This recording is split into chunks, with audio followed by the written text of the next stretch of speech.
Hi friends, ఎలా ఉన్నారు? ఈరోజు వీడియో ఏంటి అంటే చూస్తున్నారు కదా, బీరకాయ శనగ పలుకులు పచ్చడి. అయితే చూడండి, బీరకాయ పచ్చడి మొత్తం ఇంత ఎక్కువ క్వాంటిటీలో అంటే ఇది కదా 3/4 కేజీ బీరకాయలకి 1 కప్పు పల్లీలు వేసుకొని పచ్చడి చేసుకోవడం అనమాట. ఇది ఎలా చేయాలంటే వీడియోలోకి అయితే వెళ్ళిపోదాం. ఇంకా బీరకాయ పచ్చడి అయితే ఈ బీరకాయ కాయపాటుని ఇలా పచ్చడి చేసుకుందాం. ఇవి 3/4 కేజీ బీరకాయలు తీసుకున్నాను. 3/4 కేజీ బీరకాయలకి ఇగోండి టమాటా అయితే 4 టమాటాలు పడుతుంది. దానికి స్పైసీ కోసం ఇవ్వండి, మీ స్పైసీని బట్టి వేసుకోండి. కాకపోతే ఇన్ని ఎండుమిర్చి పచ్చిమిర్చి కలిపి పడుతుంది. అయితే దానికోసం కాస్త పుట్నాలు 1 కప్పు, పల్లీలు 1 కప్పు, ధనియాలు ఇన్ని ధనియాలు పడుతుంది. ఇది 2 టేబుల్ స్పూన్స్ అంత ధనియాలు అనమాట. 1 టీ స్పూన్ అంత జీలకర్ర, మెంతులు కొన్ని. ఇవన్నీ ఇలాగైతే ముందు మనం ఫ్రై చేసేసుకుందాం.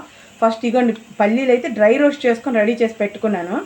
ఇవన్నీ ముందు మనం బాగా ఫ్రై చేసుకుందాం. అయితే ఇప్పుడు టమాటాన్ని ఇంకా ఈ బీరకాయ కూడా ముక్కలు కట్ చేసేసుకొని మొత్తం ఇవి రెండు కలిపి ఒక దగ్గరే ఫ్రై చేసేసుకుంటే మనకి కరెక్ట్గా వచ్చేస్తుంది. ఇవన్నీ ఫ్రై అయ్యాక చల్లారినాక అప్పుడు మనం మిక్సీ పట్టుకుందాం. ముందైతే అన్నీ దేనికది ఫ్రై చేసి రెడీ చేసి పెట్టుకుందాం.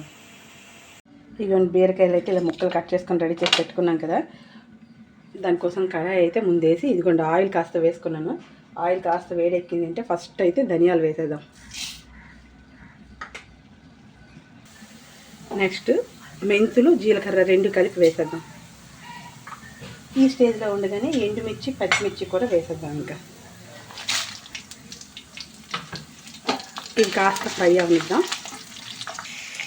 ఇప్పుడు ఇంకా ఇది ఇలా ఫ్రై అయిపోయింది కదా, ఇంక ఇందులో అయితే బీరకాయ ముక్కలు అయితే వేసేద్దాం.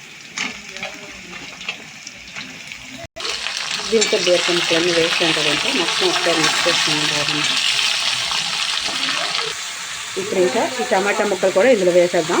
వేసేసి మొత్తం ఒకసారి ఫ్రై అయిన తర్వాత అది చల్లగా చేసుకొని ఇంకా మనం మిక్సీ వేసేసుకోవడమే. మొత్తం ఇది ఇంకా ఫ్రై అయిపోయినట్టే.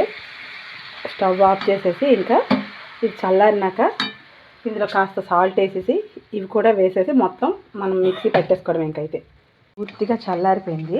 ఇప్పుడైతే మనం ఫస్ట్ ఇవి ముందు మనం మిక్సీ చేసేసుకుందాం. చేసుకున్నాక నెక్స్ట్ ఇవి వేద్దాం. గుండెలా అయితే ముందు మొత్తం పొడిగా మిక్సీ చేసేసుకున్నాం కదా. ఇప్పుడు ఇవి మొత్తాన్ని వేసేసి మిక్సీ చేసేద్దాం. ఇంకా ఇది కాస్త మిక్సీ అయింది కదా. ఇప్పుడు ఇందులో టేస్ట్కి తగ్గ సాల్ట్ అయితే యాడ్ చేసేసుకుందాం. ఇదిగోండి ఇక్కడ కాస్త మనం ముందు మిక్సీ చేసుకుంది ఇందులో వేసాను. మళ్ళీ ఇది కూడా మళ్ళీ మిక్సీ చేసి అది ఇది కలిపి మిక్స్ చేసుకుందాం. మొత్తం మిక్సీ చేసుకున్నాం కదా. ఇప్పుడు ఇది మిక్స్ చేసేద్దాం. చేసేసాక మళ్ళీ తాలింపు పెట్టుకుందాం. తిరిగి తాలింపు వేయడానికి ఇందులో మరి ఏం వేయక్కర్లే, కాస్త ఆయిల్ పెట్టాము. ఇది ఆవాలు వేసేసి స్టవ్ ఆఫ్ చేసి కరివేపాకు వేసినాయంటే అయిపోయింది. ఇలా చేసి ఇప్పుడు ఇంకా ఇలాగా తాలింపు మొత్తాన్ని ఇంట్లో వేసేయడం.